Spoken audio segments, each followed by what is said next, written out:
Welcome to the Adventures of Alice and Bob, a podcast where we get root access to the people shaping the world of cybersecurity today and find out a little bit about their journey so far and the events that have shaped their career. Today, I'm joined by Troy Fisher, an ethical hacker, educator, researcher, and speaker with a passion for educating developers and the public on cybersecurity best practices. He's currently working for the IBM Security ethical hacking team, where he combines his passions for hacking, education, and research. Troy, welcome to the podcast. Thanks, James. So we'll start, as we always do, right at the beginning. How did you first become interested in technology? Man, it sort of seems like technology was just always there for me. So my dad, he's kind of a tinkerer. I think if hacking was a thing when he was coming up, he probably would have been a hacker. He definitely has the hacker mindset in almost everything he does. So he studied electronics in the United States Air Force. He spent a lot of time repairing radar equipment. So he just has a lot of experience and knowledge about electronics and electricity in general. And I think he always felt like it was important to expose us to technology. So going back as long as I can remember, we had a computer in the house. It's kind of funny. I don't remember my dad using the computer a whole lot, but he always wanted to have one around. So the first computer we had in my house was a Magnavox Odyssey 2. I don't have very many memories of using that, but after that, probably around 1983 or 1984, we got an Atari 400, which was one of the Ataris that was like a real computer. It had a keyboard and there was a cartridge with a basic interpreter you could put into it. And I didn't think of this as a hack for a long time, like until well into my adulthood. But that original Atari 400, I still have this computer in my basement just for posterity. I haven't tried to fire it up in a long time, but the last time I tried, it did work. But that computer came with this membrane keyboard, like it was just a flat sheet of plastic with like the keys were sort of embossed on it, just horrible to use. And my dad actually like got an Atari 800, which had like a mechanical chiclet keyboard, and he swapped the two keyboards out. Like, and that was, that was a hack, right? He made that thing work the way that he wanted it to work. And it's kind of crazy thinking back because he didn't have the internet. He didn't have YouTube. So like, I don't know how he knew that was a thing that you could do or how to do it, but I guess he just, looked up some stuff up at the library and used his existing electronics knowledge and just figured it out. But I was always exposed to those computers. After the Atari 400 got a little long in its tooth, we got a Commodore 64 and then we got a PC. And yeah, it's just, I've kind of always had a computer of some kind within arm's reach. So obviously people listening to this at home might think, hacking runs in the family there. You've clearly got an interest in electronics and these technology and these systems. But I'm looking at the background there and seeing some guitars and possibly a banjo behind you there. And I know you've also at the time had a passion for music. So what led you down the computer science route rather than the entertainment, the musician route? Well, it was mostly practical in nature. I've been making music just about as long as I've been fiddling with computers. I started singing in choirs when I was 5-6 years old. So music has always been a part of my life. When I was getting to the end of high school and it was to the point where I needed to decide what career path I wanted to take, I looked very seriously into music theater because I also love performing on stage as well. And I just had to come to that decision whether I wanted to live the performer's lifestyle or the sort of business lifestyle.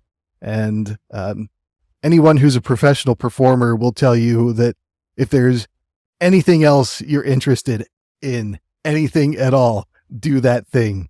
And that was kind of the path that I followed. Like I also had that passion for computer science. I knew that having, an office job would give me a stable lifestyle. And that's the lifestyle that I grew up with. And that's the lifestyle that I wanted to have And of course, one really wonderful thing about arts is that you can always do it. So to this day, I'm making music. I performed just yesterday with my banjo and my ukulele, and I try to get on stage once every year or so. And so, yeah, I kind of get the best of both worlds. That's fantastic. And yeah, I've heard that from a few people now, actually, who are, they have a passion for music, but they tend to do anything else but that because more stable income and, more career prospects. But yeah, and it's great that you've kept those passions alive and still going. So from those early stages in the computer, you made that decision to go towards the computer science route. And did you go to university then to study computer science? Was it just a straight progression through education into the industry? Sort of, but it wasn't the progression that I thought I was going to take, which I guess is common for all of us in this business. I knew that I didn't want to be a programmer. Like I can code, I can program, but even like when I was 16 years old, I knew that I would not love just doing that all day, every day. I had a passion for doing IT support type things. I loved, kind of fixing computers and figuring out why things were going wrong. So when I was looking at programs of study, the sort of information systems majors were becoming a big thing, and they were often run by the College of Business. So a lot of people tried to steer me towards those programs. But when I looked at the classes that you had to take, it was like, business law and accounting and finance, and I didn't want to learn any of that kind of stuff. So I decided I would just tough out the actual computer science. And I'm glad I did now because I learned a lot of sort of in-depth technical things that for a long time I thought I'm never actually going to use this. And now, like, every day doing penetration testing, I'm glad that I studied that stuff. And in some cases, I wish I had paid more attention to a few of those classes. But then after I got out of the university, so I did internships, mostly doing help desk and IT support type things, which is something that I actually really enjoy doing. I like working with people. I like helping people in need, even if sometimes they're unhappy and yelling at me. But the company that I had worked for several summers had a growing IT department.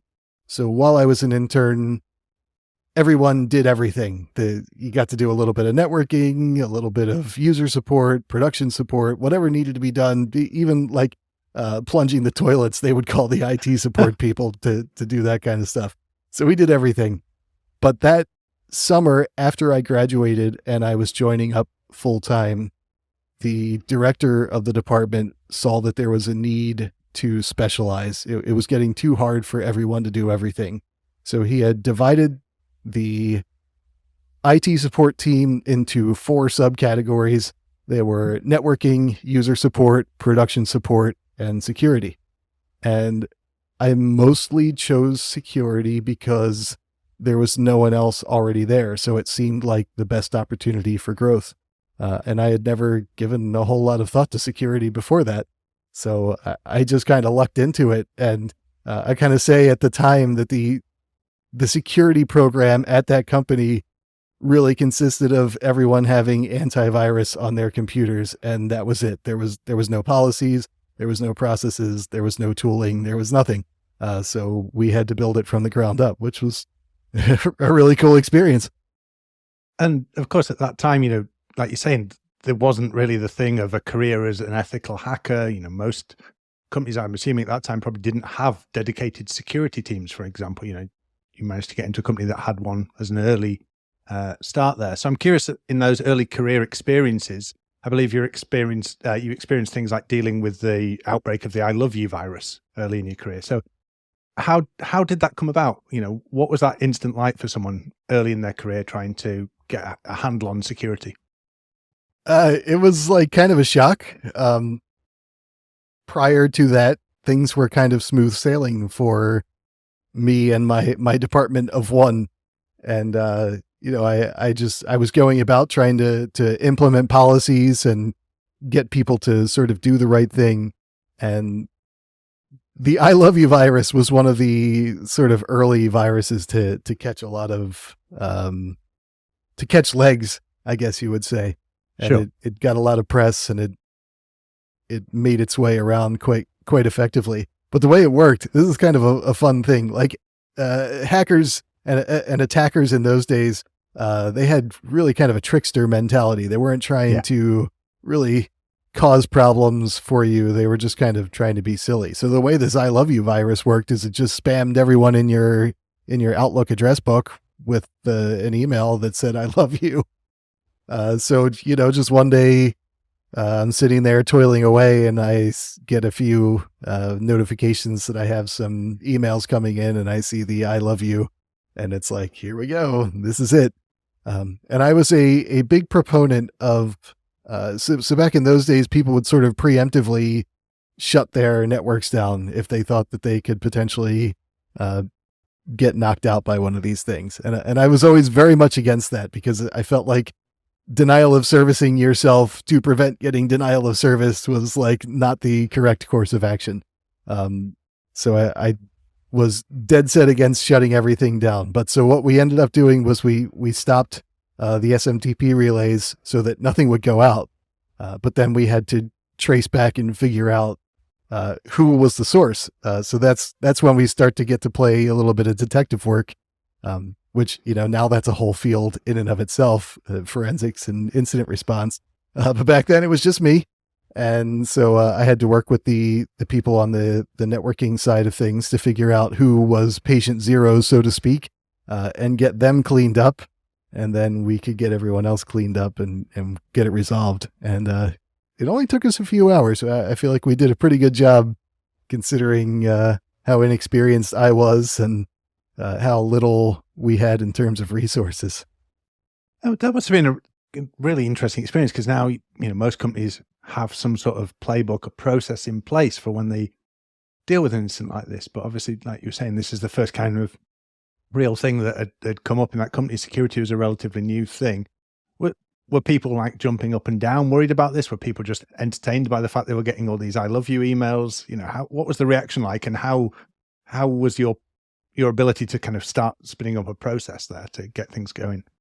So there were sort of two very distinct reactions. So, from my boss on the IT side of things, he was, absolutely going nuts, very concerned that, we were going to have to shut the network down and be out of service for hours or maybe even days. But out on the floor with the people on the client teams and everything, they were a little bit concerned about how they would have to sort of manage the PR with the clients. But they kind of found it amusing overall. But it did start a whole process, because I didn't just have to put in the security, like, policy and all that stuff. I also had to be able to sell that to our customers. Like, I wasn't in sales at all, but all of our customers had security questions about our products and services, and it was up to me to answer those questions. So I needed to have a solid, I didn't call it a playbook back then, but I needed to have a good process that I could show people that we have something that we've planned out. So I actually did, I wrote up a little procedure, and that was included, not just with the training materials for people that we hired in the IT department, but we also included that with some of our like RFP response materials to show the customers that we had thought about this and we had a plan in place. And you mentioned that there was that thing of, a lot of the incidents and malware of that time had that prankster mentality, like you say. You'd be just as likely, if you're infected, it wouldn't be like today where systems would be ransomware. It would be more likely that a CD drive would start popping open, or messages would flood your screen with annoying pop-ups that you then chased around and couldn't click. I'm sure many people remember all these annoying things. What changes in the threat landscape have you seen over time? Why, what have you seen it evolve into, and why do you think it's changed from that prankster mentality? I think the big difference is that attackers started to discover that there was money to be found in this, whether that was from selling vulnerabilities to other attackers to just straight up ransomware.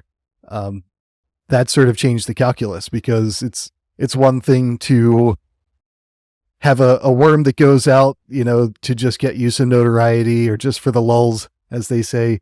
Yeah.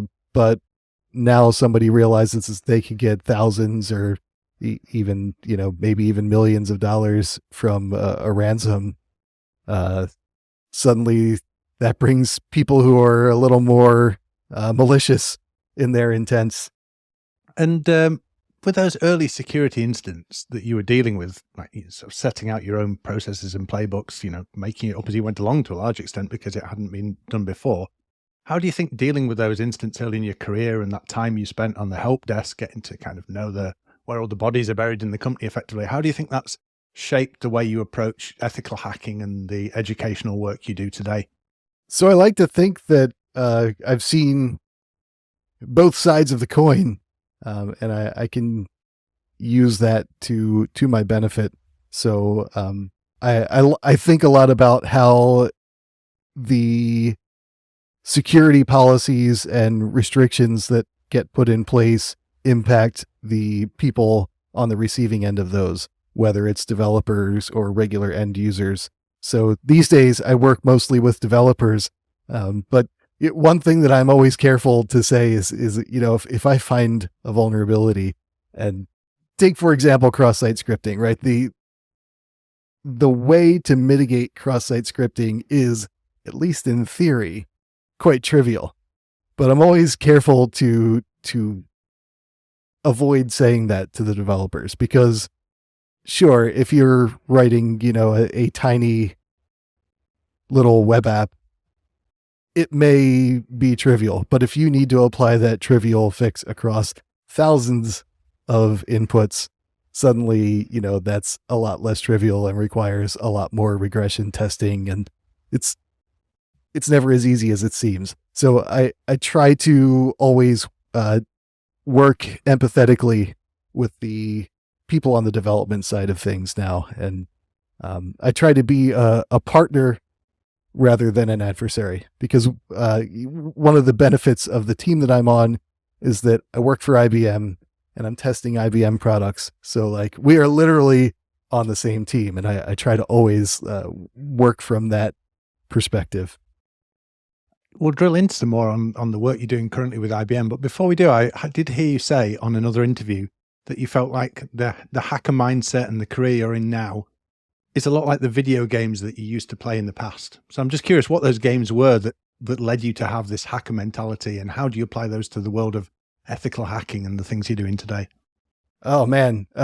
Yeah. So I differ from a lot of my friends in terms of the video games that I play. I don't like games that are fast twitch, require a lot of hand-eye coordination. I like a game where you can think and study things and figure out how to get through them. And so if you look at my top games, which would probably be Myst and Riven all the way at the top, and then The Witness and the Portal series and the Talos Principle. And these are all games that they're sort of puzzle games at their core, but they're very obtuse in a way. Yeah. So for example, for Myst, which is, that game came out in probably 1995. For anyone who's never played that game, you appear on an island that's full of puzzles, and that's it. You're basically given no other information. And that's basically how an application security penetration test works. I get an application. In many cases, I've never seen that application before. About the best I can do is read the manual, but otherwise I have to figure out how it works and how to break it just based on interacting with it.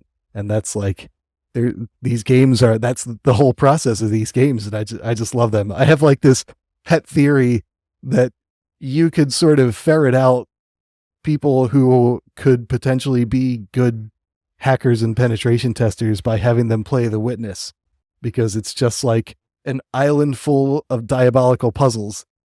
and just let somebody play it for an hour. And it doesn't really matter how much they progress, but if you find someone who is like, I can't stop trying to figure out how to solve this puzzle, hire that person. I think that's fantastic advice. And, you had me nodding along when you were talking about the games there, even onto more recent things like, well, I say recent, probably not recent, but recent for me is the Portal games. Just that having to think in a different dimension about things and different angles and, messing with the laws of physics to a large extent to come up with a different way to approach a puzzle. I think that's a really interesting way of thinking about the world of ethical hacking. And actually, I believe solving a hacking challenge, on the subject of puzzles was how you ended up sort of where you are today in IBM. So maybe you could tell us a bit about how you came to be an ethical hacker at IBM. Yeah, that's true. So when I started at IBM, I was working as the security engineer on a single product, and that was a great job. I really enjoyed it. I enjoyed the people that I worked with immensely. But one of the great things about working for a massive company like IBM is there are always opportunities to change teams and change roles. And in a lot of departments, it's encouraged that you should sort of reinvent your career every so often. And they give us the opportunity to do that. So I had been at it for, let's see, it must have been 3.5 years or so. And I was just kind of, looking around for the next kind of opportunity. And through a series of sort of unfortunate events, I had thrown my hat in the ring for a different position, and that didn't work out. But that caught the attention of someone else who he himself had changed positions at IBM several times over the year, and now he's a director. So he's pretty high up, and he sort of recognized that same passion to change and grow, and said, think about what you want to do next. And if there's any way that I can help you, let me know and I'll see what I can do. And in the course of that conversation, he mentioned that this ethical hacking team was hiring. And I was familiar with those guys because they were the ones that did the internal testing on our product. So I already had some experience, even though I wasn't doing any penetration testing. I was the liaison between them and the developers, and it was up to me to be able to reproduce the findings for the developers if they had trouble reproducing it themselves. So I started getting some good practice, not necessarily doing the testing itself, but at least being able to understand how their findings worked and how to reproduce them. So I thought I had some good background. So when this gentleman mentioned that they were hiring, I said, that sounds interesting. And so he gave me a card, and the card had, a base 64 encoded string of characters. So I decoded that, and it took me to a URL. So I was doing a lot of compliance stuff in those days. And one afternoon, I just needed a break from the compliance stuff. And I just decided I'd go over to the URL and see what was there. And so what was there was an intentionally vulnerable website, and it had a message that said, if you're interested in an interview, break into this website and drop your contact information in a certain folder. And I thought, okay, I'll give that a try. So I just kind of knocked around for a few hours, and it didn't give you any feedback on whether you were successful or not. So I had no idea if I did anything. But the next morning, I had a Slack message from the manager of the team at that time, and he said, I saw you were playing with my hacking challenge. Did you want an interview? And I said, yes. So I took that interview, and I did not get the job. And this is like a lesson that I always try to bring forth to the people that I talk to early in their career. I didn't get the job that first time around, but I made connections with the people on the team. I asked if there was someone who could maybe give me a little bit of mentoring. They helped me figure out what I was a little bit deficient in so that I could study those things. And so I worked on that over the next 5-6 months. And then another opening came up, and I applied again. And that time I got the job. So the networking and the persistence pays off. That's fantastic that you've kind of combined, the puzzle solving thing and the persistence and just worked your way through there and built that network and actually, got the job you wanted to do. And it sounds like you were in an ideal position as well, having previously bridged the gap between the development team and the ethical hacking team to move that way. So what does your current role involve then? What's a typical day like, if there is such a thing as a typical day for an ethical hacker at IBM? I mentioned that the name of the team is IBM Security Ethical Hacking Team. So we are primarily associated with the IBM Security family of products. And basically, we just go around and we test those products one after the other, depending on different conditions, their release schedule and things like that, the delivery model. They may need to be tested once a year. They may need to be tested once a quarter. So we help them get those tests done, and we just try to shake out as many bugs as possible before those products go out into the real world. The reason our team exists is because when it was started around 10 years ago, someone in management said, if we're going to sell products that have IBM security in the name, they'd better not have any like glaring security vulnerabilities. So we need someone who can make sure that that doesn't happen. So that's where we are. So the average day is that I'm assigned to a project, and it's usually one product, and I just whale away at that product, and shake out as many bugs as possible. And then the sort of side quests that we go on is we have this educational component, because the same manager who said that we need to make sure the products are secure also said that it's not okay if our team just beats the developers up all day long. We need to be able to help the developers build better products, explain to developers how to make their code more secure. So we have this educational component where we do classes, we do webinars, blog posts, all sorts of educational material. So along with a few other of the people on my team, we run a sort of our flagship educational series it's called Think Like a Hacker, and it's an internal web series. So we try to do something every quarter, and we talk about different security topics, often based on the trends we see in our testing. So one of the things we often talk about with guests on this podcast is the skills needed to tell the story of cybersecurity to other people, be that educating the board of the company to help them understand the threats that they're facing, or in your case, they're helping developers with threat modeling, understanding what's out there. In fact, one of our previous guests, Leanne Potter, was encouraging listeners to go off and try improv and stand up and things. There's a way of becoming a better evangelist for security. So I'm wondering if you think your background in music and performance has helped in that aspect of your career. It has a lot. And I listened to the podcast with Leanne, and a lot of her comments rang true. When you're involved in performance, you develop that muscle of being able to think on your feet and to engage with an audience and to tell a story, which is often the most important thing, because if you can explain in a compelling way to someone, whether it's someone on the business side or someone on the development side, why this is important in a way that captures their attention, you're much more likely to get a favorable response. And if there's someone out there listening who's maybe doesn't consider themselves a natural performer, who isn't comfortable in front of an audience, have you got any tips you'd give them to how they should get started, how they can get themselves more comfortable with that, or how they can better convey the message? I have two recommendations off the top of my head. The first is to just improve your public look at that. To improve your public speaking skills in general.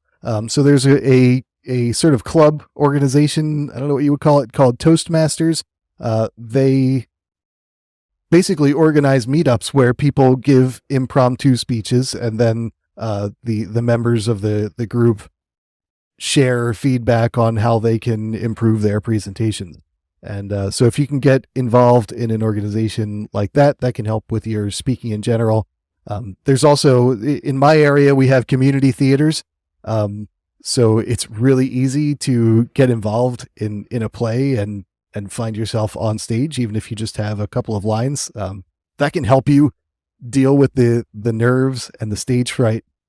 But the other side of that is the construction of a good narrative, and there's a lot that goes into that. It's probably a year or two ago, there was a presentation, I think it was on the Black Hills Info Security podcast, and that was about putting together a compelling presentation. So I would encourage anyone to look up that podcast, and there was a lot of really great tips about how to construct a compelling presentation that I still use and have carried forward ever since. That's some great advice there. And it's becoming quite a theme on the podcast, but I think it really does help develop people's skills. The more you can get out and speak, the more you can gain that confidence, even outside of the workplace, just to be able to get in front of people and speak confidently on a topic you know about.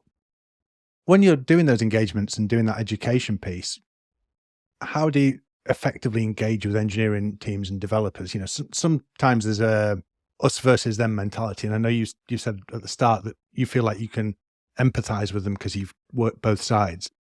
Do you think that's the key to working with those groups, to make sure that you're understanding the challenges they're facing? It is. And also it's really important to build relationships sort of on an ongoing basis. If you're the person who just swoops in once a year and like opens a whole bunch of new trouble tickets that the developers need to fix and then like walks away, that's just not a good relationship. So if you can be a consultant, basically, a person that is always available to help out, you get a lot better results. So I try to be that person for the people that we work with. I try to always make time for them, answer any questions, and never, roll my eyes, act like I don't have time. If I'm in the middle of another test and someone calls me and says, "Hey, I'm working on this thing that you reported 2 months ago. Can you please help me out with it?" Like, I try to always make time and be their partner and be their ally in the business. And are there some challenges that you come across that repeat themselves? We often talk about people not learning the lessons of cybersecurity history effectively, that we keep cycling around things and we invent new technologies and think because it's in a container, everything is now secure and this is a brand new secure thing. But actually we're failing to learn the fact it's probably the same as the old web app we were working on before. Are there any themes like that you come across, any challenges that you think, if only we could just learn the lessons there? The toughest part is sort of the regression that happens. So we'll have a product where we'll find several of the same class of vulnerability, and we'll get those all whipped into shape. And then a few years pass, and a lot of turnover happens or management changes, and the focus gets lost on that, and then we'll start to see these same things regress again. So we have to sort of rehash the education, but often it's new to them, right? Because there's been turnover, so they didn't get the education that their predecessors got 3 years ago, and so it's we always have to keep on top of things. And go back to the education side of things as well. One of the things we uncovered while doing this research is that you like to use a Rubik's Cube analogy, I believe, to explain concepts to students. So maybe you could talk to us a little bit about how you use a Rubik's Cube to explain security. I do. I'll go grab it. Here, give me some. Oh, right. Okay. Now, for those listening at home, we're going to do our best to describe this.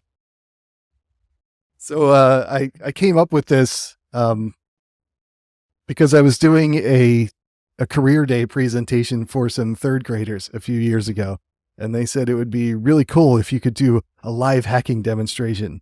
But here's the problem with doing a live hacking demonstration, especially for a bunch of third graders. I was working one day and my son came in and he wanted to ask me for something. And I said, I can't help you with that right now because I'm working. And he said, "You're not working. You're just reading some code." Like, it was not a very visually interesting thing to watch happen, despite maybe what you see in movies. So I came up with this demonstration. So I just take an ordinary Rubik's Cube that I got off the shelf, and I go through the process of how I explore a product. So if I'm exploring a new product for a penetration test, the first thing I do is I have to understand what it's supposed to do. So I demonstrate how you can rotate the different faces on the Rubik's Cube. You have to understand the purpose of it. So in the case of Rubik's Cube, you're trying to get all the faces to match their colors. And then once you figure out what it's supposed to do, then you need to figure out how you can make it do something that it's not supposed to do. So in the case of the Rubik's Cube, I try to turn it on the diagonal. I try to peel off the stickers. I always make the joke that they're no longer stickers. They're just molded in. So they patch that vulnerability. Fantastic. Yeah. But with a regular off-the-shelf Hasbro Rubik's Cube, the corner pieces have some play in them. And so you can take this corner piece, and if you pull it out a little bit, you can twist it in place. And there you go. Now you've put the Rubik's Cube into an unwinnable state. So I use that to demonstrate, particularly for younger people, sort of the essence of what hacking is, because people think that hacking has to be, taking a computer and making it do something bizarre. But really you can hack anything, even down to a mechanical device. Well, that's the first, I think, for the podcast that we've seen a brute force attack against a Rubik's Cube. So I think that's a really fantastic way of explaining the concepts actually behind it all. So really appreciate you demonstrating that. Thank you. Another one of the things we came across actually was one of my favorite quotes, or more accurately, I think it was a re-quote, because you were referencing the show Arrested Development, which was that perfect security is not a trick, it's an illusion. So maybe you could explain why you think perfect security is an illusion. So, thank you for finding that. I've been trying to get that to grow legs for a long time. It's like, I had someone at my old job once ask me, when will the product be secure? And the answer is never, right? There's no such thing as perfect security. There's not some kind of trick that you can do where if you do all the right things, then you can provide 100% assurance that there is no way to break the product. There's ever more clever people out there who figure out new and novel ways to attack these products. So that perfect security it's an illusion. There's no way to do it. So the best that you can do is to do the best you can at the things that you can fix, and then have good mitigations and detections in place for the things that you can't fix. And one of the things, when we're thinking about, the things you can fix in your environment, you've spoken about in the past about the need to focus on foundational cybersecurity practices, and you've talked about, the need to educate developers and make sure everything is moving in that direction of being increasingly more and more secure and not regressing, and making sure we're learning the lessons of the past. But if we think about the current state of the world in a time of kind of global financial challenges, cyber skill shortages, what do you think are the foundational practices that organizations should be focusing on to deliver the best bang for their buck when it comes to security? In my opinion, it continues to be the nuts and bolts of security. So from the user perspective, that's strong password policies. That's good user education in terms of phishing and good network hygiene. From the developer perspective, it's continuing to focus on the core aspects of secure development. So having a good security process that's baked into the software development lifecycle from beginning to end. Because if you try to add the security features in after the product is fully baked, that is a lot harder to do effectively than if you can design it in right from the start. And so it's like, as much as things have changed over the last 20 years, those core fundamental ways to protect yourself and your products continue to be fairly constant. And we're almost out of time now, but is there anything you wanted to share with the world before we start to wrap this up? Well, to the aspiring security professionals, I would say to take advantage of all of the great resources that are available now. Because when I started 20 some years ago, there was nothing. I didn't know any people. There weren't really any websites. There was no way to really learn and practice security. I just had to learn it all by making mistakes. So now we have great resources for people to learn both offensive security and defensive security. And there are a lot of people out there who are willing to share their knowledge as well. So take advantage of those resources. It's so much easier to learn and grow in this industry than it was now. So go for it.